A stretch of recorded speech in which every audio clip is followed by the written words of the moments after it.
Welcome to அறம் TNPSC academy. This is Stephen. So இந்த வீடியோவில் குரூப் 1 அண்ட் குரூப் 2 இந்த 2 எக்ஸாமுக்கும் காமனாக இருக்க சிலபஸில் சரிங்களா நம்ம ஒரு நியூஸ் பார்க்க போகிறோம். ஃபர்ஸ்ட் ஆஃப் ஆல் நியூஸ் பேப்பரை ரீட் பண்ணிவிட்டு அந்த நியூஸை வந்து எங்கெல்லாம் பிச் பண்ணுறது அப்படின்னு தான் பார்க்க போகிறோம் சரிங்களா. ஸோ சிம்பிளி சோஷியல் இஷ்யூஸ், இதுக்கு அடுத்த சயின்ஸ் அண்ட் டெக்னாலஜி, அடுத்த constitution polity, geography, environment, Indian economy, reference to Tamil Nadu. So for எப்போ நீங்கள் மெயின் ஸ்டார்ட் பண்ணாலும் இது ஒரு ஹேபிட்டாக வச்சுக்கோங்க. ஒரு வாட்டியும் நம்ம சிலபஸை பார்க்கணும் அப்படிங்கிறது. ஸோ இங்கே இப்போ என்ன பார்க்க போகிறோம் அப்படின்னு கேட்டால் கூட்டுறவு அப்படின்னு சொல்லி கேள்விப்பட்டிருப்பீங்க. ஸோ கூட்டுறவு வங்கி அப்படிங்கிறது தான் சரியா. ஸோ கோஆப்ரேட்டிவ் சொசைட்டிஸ் பற்றி தான் பார்க்க போகிறோம். இந்த இடத்துல கூட்டுறவு வங்கினா என்ன, அதோட இம்பார்ட்டன்ஸ் என்ன அப்படிங்கிறத பற்றி தான் இந்த ஆர்டிக்கல். ஸோ லிட்ரலி இது நியூஸ் பேப்பர் ஓகேங்களா. ஸோ கூட்டுறவும் நாட்டு உயர்வும் அப்படின்னு சொல்லிட்டு 20 ஆண்டுகளுக்கான இலக்கை நிர்ணயித்து தேசிய கூட்டுறவு கொள்கை. அப்போ இந்த இடத்துல நமக்கு தெரிஞ்சுக்க வேண்டியது ஒரு பாலிசி அனௌன்ஸ் பண்ணியிருக்காங்க, அது 2025 அப்படிங்கிறது. அப்போ தேசிய கூட்டுறவு கொள்கை 2025. உங்களுக்கு குரூப் 1ல் பேப்பரை டஃப்பாக்குன்னு வச்சுக்கங்களேன்.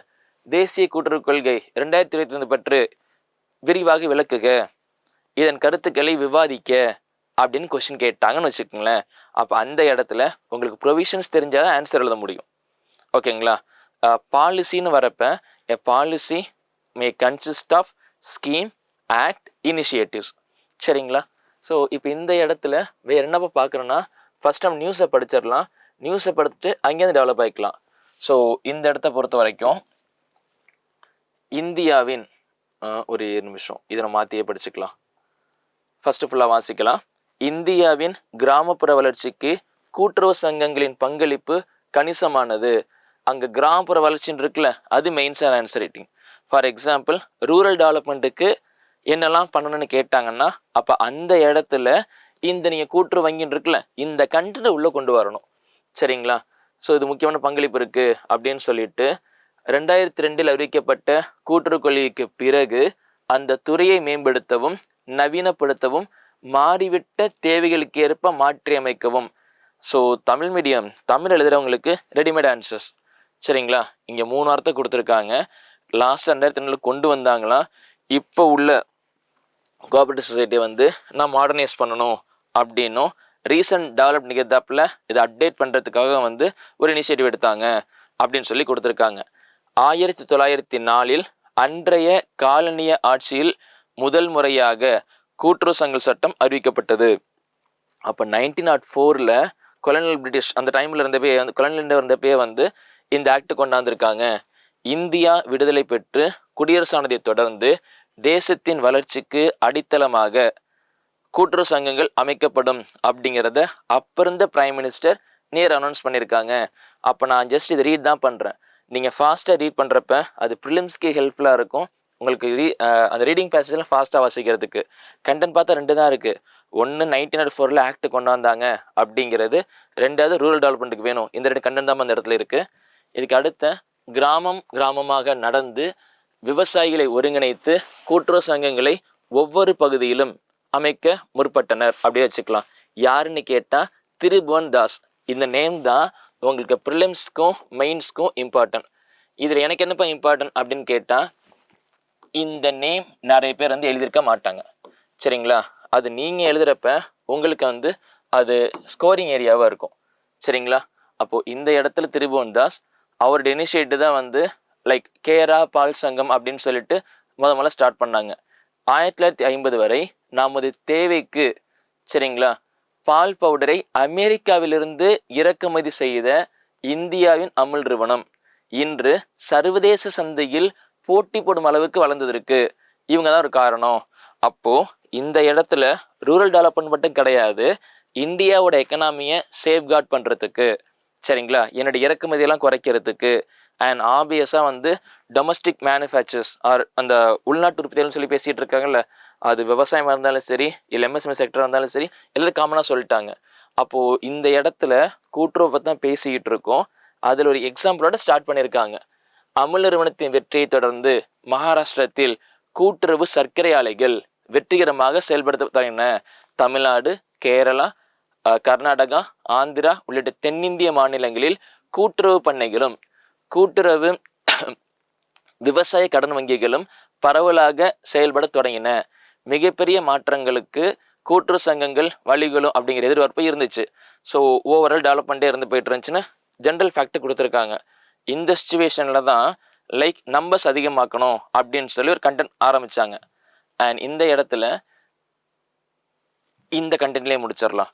இந்த பின்னணியில் தான் மத்திய அரசு அறிவித்திருக்கும் புதிய கூட்டுறவு கொள்கையை நாம் பார்க்க வேண்டும்.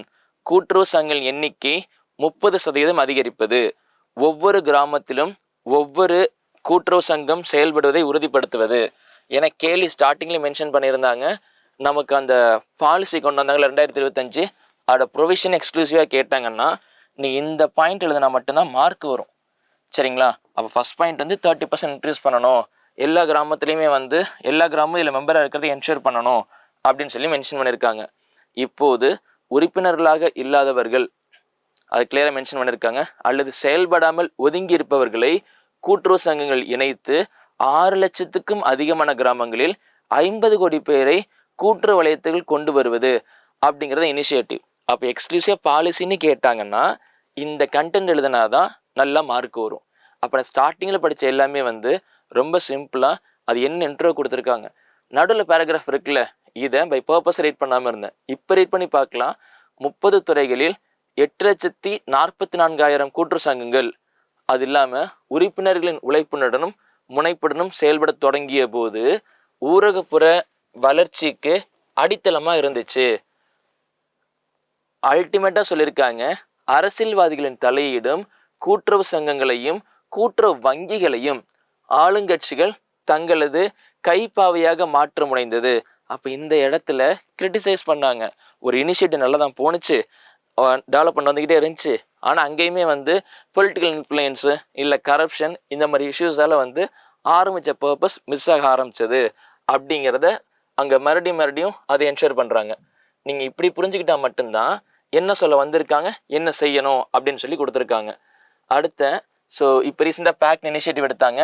இதில் கணினி மையம், திருபுவன் கூட்டுறவு பல்கலைக்கழகம் மூலம் திறன் மேம்பாடு, ஸ்கில் டெவலப்மெண்ட், புதிய முயற்சிகளுக்கு முனைப்பு போன்றவை உருவாக்கப்படுதல், தொழில்நுட்ப கட்டமைப்பை வலுப்படுத்துதல் உள்ளிட்டவை புதிய கொள்கையின் சிறப்பம்சங்கள். கேட்ட கேள்வி பாலிசி பற்றி எக்ஸ்க்ளூசிவாக கேட்டிருந்தாங்கன்னா அந்த 3 பாயிண்ட்டுமா. அது இல்லாமல் அடுத்த அடிஷ்னல் பாயிண்ட்ஸ் கொடுத்துருக்காங்க. மத்திய மாநில அரசுகள் தங்கள் அரசியல் மனமாச்சரியங்களை ஒதுக்கி வைத்துவிட்டு புதிய கூற்றுக்கொள்கை இணைந்து நடைமுறைப்படுத்த வேண்டும் அப்படின்னு சொல்லி பேசியிருக்காங்க. இப்போ பாயிண்ட் என்னன்னா, சென்டர் அண்ட் ஸ்டேட் கவர்மெண்ட்ஸ் ஒன்றா ஒர்க் பண்ணணும். இந்த ஒரு பாயிண்ட்டை மட்டும் நான் சென்டர் ஸ்டேட் ரிலேஷனில் எழுதுவேன். அப்போ நம்ம படிக்கிற பாயிண்ட்டை எங்கே எழுதலான்னு சொல்லிட்டு எகெயின் எக்ஸாமுக்கு பேப்பர் படித்தா அது கொஞ்சம் இரிட்டேட்டிங்காக இருக்கும், நிறைய படிக்கிற ஃபீல்டு இருக்கும்.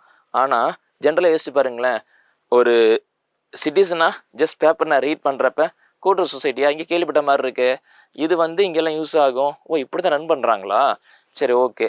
இன்னும் ரஃபாக சொல்லணும் அப்படின்னா வந்து இப்போ ஆபியஸாக வந்து எங்கள் வீட்டில் மாடு இருக்குது, நான் பால் கறந்து நான் வந்து ஒரு 10 வீட்டில் விற்றுக்கிட்டு எங்கள் கிராமத்தில் நான் தான் வந்து எல்லாட்டும் பால் கொடுத்துக்கிட்டு இருக்கேன், திஸ் ஃபைன், பிரச்சனை கிடையாது. ஆனால் நான் இருக்கிற கிராமம் என்ன மாதிரி 10 வீட்டில் வந்து மாடு வச்சுருக்காங்க, அப்போ அவங்களையுமே வந்து பக்கத்து இருப்பாமல் எவர்லேருந்து காம்படிஷன் வருவாங்க. இப்படி நான் மட்டும் என் கிராமத்தில் இருக்க 300 வீட்டுக்கும் வந்து நான் வந்து 1 லிட்டர் பால் கொடுக்குறேன்னா எண்ட் ஆஃப் த டே நல்லா எனக்கு லாபம் வரும். இதே என் மாதிரி 10 வீடு இருக்காங்கன்னா எனக்கு அந்த 300 வீடுங்கிறது எனக்கு மைட் 30 வீடா 100 வீடாக குறையும், ஏன் லாபம் குறையும். இப்போ நாங்கள் என்ன பண்ணுவோம்னா சேர்ந்து சங்கம் ஆரம்பித்து, சரிங்களா, பால் சங்கம் ஆரம்பித்து வச்சுட்டு எல்லாரும் பால் அங்கே கொடுத்துர்லாம், அங்கேருந்து டிஸ்ட்ரிபியூட் பண்ணலாம் அப்படின்னு வரப்ப ரெவன்யூ ரொம்ப குறையாது, ஈக்குவலாக ஷேர் ஆகும். இதுதான் பேசிக் ஃபங்க்ஷன். இந்த இடத்துல இந்த கண்டென்ட்டை தான் இங்கே இந்த இடத்துல இவ்வளோ தெளிவாக கொடுத்துருப்பாங்க. இது என்ன பெட்டராக இன்னும் பேப்பர்லேயே காட்டணும் அப்படின்னா இங்கே பாருங்கள், ஃபஸ்ட்டு ரீட் பண்ணிட்டோம். பட் நோட்ஸ் மேக்கிங்கை பொறுத்த வரைக்கும் இன்ட்ரடக்ஷன் இப்படி தாமா இருக்கணும். இந்தியாவின் கிராமப்புற வளர்ச்சிக்கு கூட்டுறவு சங்கங்களின் பங்களிப்பு கணிசமானது, சரிங்களா, இல்லை முக்கியமானது, அத்தோட முடிச்சிடலாம். சரி, வேற என்ன பண்ணியிருக்காங்க, 1904 வந்து பிரிட்டிஷ் டைம் பீரியட்ல இருந்த கூட்டுறவு சங்கங்கள் அமைக்கப்பட்டு சட்டம் கொண்டு வந்தாங்க. ஓகே, முடிஞ்சிருச்சு. யார் இப்போ அதை ஆரம்பித்தது, வல்லபாய் பட்டேல், மொராஜி தேசாய் இவர்களின் நண்பரும் அண்ட் காந்தியன் ஃபாலோவர் காந்தியவாதியுமான திருபுவன்தாஸ் இவங்க தான் இனிஷியேட்டிவ் எடுத்தாங்க. இந்தியாவின் கூற்று சங்க முயற்சிக்கு முன்னோடியாக திகழ்ந்தவர். சரிங்களா? ஸோ அவர் ஆரம்பிச்சது கேரா பால் உற்பத்தியாளர் சங்கம். நம்ம ஃபுல்லாக ரீட் பண்ணணும். எக்ஸாம் பாயிண்ட் ஆஃப் வியூவில் இந்த வேர்டிங் எடுத்தால் போதும். சரி, இதில் வேறு படிக்கணுமான்னு கேட்டால் அங்கே சிம்பிளி அதே பாயிண்ட் ரிப்பீட் பண்ணுற இந்த இடத்துலையுமே. சரிங்களா? ஸோ கூட்டுறவு சங்கங்கள் எண்ணிக்கை 30% அதிகரிப்பது, எகெயின் ஒரு கிராமத்திற்கு என்ஷூர் பண்ணுறது அப்படின்னு சொல்லி பேசியிருக்காங்க. இது எகெயின் 2012 அன்றைய மன்மோகன் சிங் அரசு 92வது அரசியலமைப்பு சாசன திருத்தங்களின்படி, so again 92nd constitution amendment act பற்றி பேசியிருக்காங்க அந்த இடத்துல. சரிங்களா? அது 92வா 97ஆ 99ஆன்னு நீங்கள் ரெஃபர் பண்ணி நோட்ஸ் எடுங்க. சரிங்களா? எப்போ பேப்பரில் ஒரு ஆர்டிக்கல் ஆக்ட் அமெண்ட்மெண்ட் வந்தாலும் நம்ம இண்டிவிஜுவலாக கிராஸ் செக் பண்ணணும். அதில் அட்வான்டேஜ் என்னென்னா அங்கே ரைட்டாக இருக்கோ தப்பாக இருக்கோ நம்மளாக ப்ரௌஸ் பண்ணி படிக்கிறப்ப ஈஸியாக மனசில் பதிஞ்சிரும். சரிங்களா? அதில் கிளியராக சொல்லி பேசியிருப்பாங்க. ஸ்கெடியூல் 7ல் சரிங்களா, அரசியல் சாசனத்தின் 7வது அட்டவணை 32வது விதியின்படி கூட்டுறவு என்பது மாநில பட்டியல் இணைக்கப்பட்டிருக்கிறது. அப்போ இந்த இடத்துல ஸ்டேட் கவர்மெண்ட் தான் இதுக்கு மோர் ரெஸ்பான்சிபிலிட்டி. ஸோ அதில் மாற்றங்களை கொண்டு வர நாடாளுமன்றத்தின் இரு அவைகளும் திருத்த மசோதா நிறைவேற்றப்பட்டால் மட்டுமே போதாது, பாதிக்கு மேற்பட்ட மாநிலங்களின் சட்டப்பேரவைகளும் அங்கீகரிக்க வேண்டும். அதை சுட்டிக்காட்டி உச்சநீதிமன்றம் அந்த திருத்தத்தை நிராகரித்து விட்டது. அப்போ அந்த டைம் பீரியடில் ஒரு அமெண்ட்மெண்ட் ட்ரை பண்ணியிருக்காங்க. சரியா? ஆனால் கோர்ட் சொல்லியிருப்பாங்க, இல்லை ஸ்டேட்டோட கோஆப்ரேஷன்லாம் இருக்கணும், ஈஸி நீங்கள் சேஞ்ச் பண்ணிட முடியாதுங்க அப்படின்னு சொல்லி அதை பேசி முடிச்சுட்டாங்களாம். அப்புறம் ஆஸ்பிரண்டாக படிக்கிறப்ப இந்த கண்டென்ட்லாம் நீங்கள் பாலிட்டியில் ரிவைஸ் பண்ணணும். ஸோ இப்போ என்ன பண்ணியிருக்காங்க, ரீசெண்டாக வந்த பாலிசிங்களில் வந்து எகெயின் அதே பாயிண்ட் தான். கூட்டுறவு சங்கங்களோட எல்லா செயல்பாடுகளையும் கணினிமயப்படுத்துறது, டிஜிட்டைஸ் பண்ணுங்க, எண்மமய பதிவு செய்யப்படுவதும் ஊக்குவிக்கப்படுகிறது.